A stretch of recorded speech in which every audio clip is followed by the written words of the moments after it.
Hello world of राधामध्ये तुम्हा सर्वांचे स्वागत। तर आज आपण बनवणार आहोत बटाट्याची रस्सा भाजी आणि पुरी। त्यासाठी लागणारे साहित्य बघून घेऊया। कांदा घेतलेला आहे बारीक कट करून, टोमॅटो, कढीपत्ता, अद्रक लसणाची पेस्ट, मटार आणि कोथिंबीर।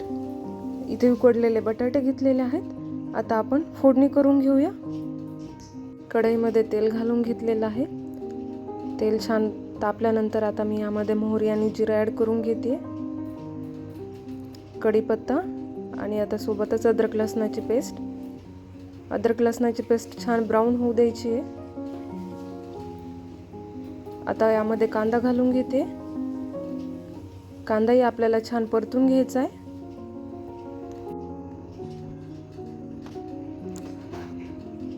कांदा छान परतला गेलेला आहे। आता यामध्ये मसाले घालून घेऊया। लाल तिखट, चटपट मसाला,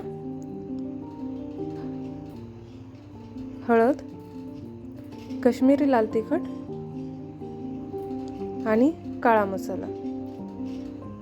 आता आपण हे मसाले व्यवस्थित फ्राय करून घेऊया। आता आपण यामध्ये टोमॅटो आणि कोथिंबीर घालून घेऊया।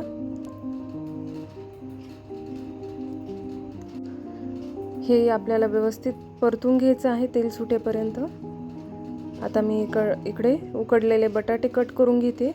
आपल्याला बटाट्याच्या मोठ्या मोठ्या फोडी करायच्या आहेत।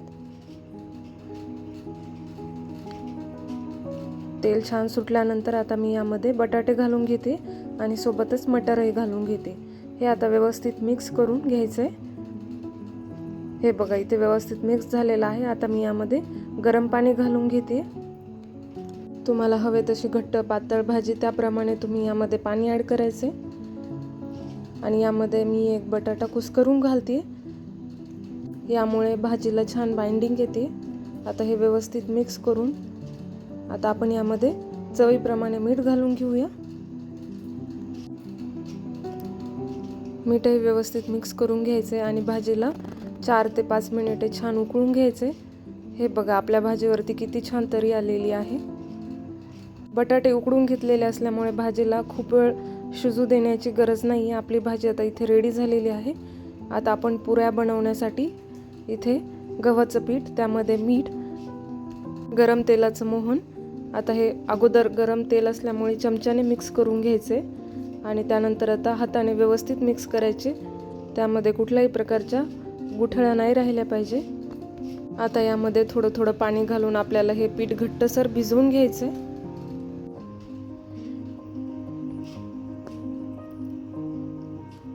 हे बघा आपलं पीठ आता इथे व्यवस्थित भिजलेलं आहे। आता याचे मी गोळे बनवून घेते पुऱ्या लाटण्यासाठी। हे बघा आता आपण याची पुरी लाटून घेऊया। हे आपल्याला एकसारखं लाटून घ्यायचं आहे, कमी जास्त जाड ठेवायचं नाहीये।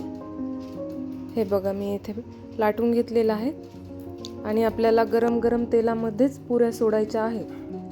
हे बघा आपली पुरी छान फुगून वरती आलेली आहे। आता मी हे गॅस कमी करून ही व्यवस्थित तळून घेते। अशाच प्रकारे आता मी सर्व पुऱ्या तळून घेते। आता आपण ही पुरी भाजी सर्व करण्यासाठी घेऊया। अशी ही साधी सोपी बटाट्याची भाजी नक्की ट्राय करा आणि कमेंटमध्ये नक्की सांगा की रेसिपी कशी वाटली। व्हिडिओ आवडल्यास लाईक, शेअर, सबस्क्राईब नक्की करा। भेटूया पुढच्या व्हिडिओमध्ये। तोपर्यंत सर्वांना बाय।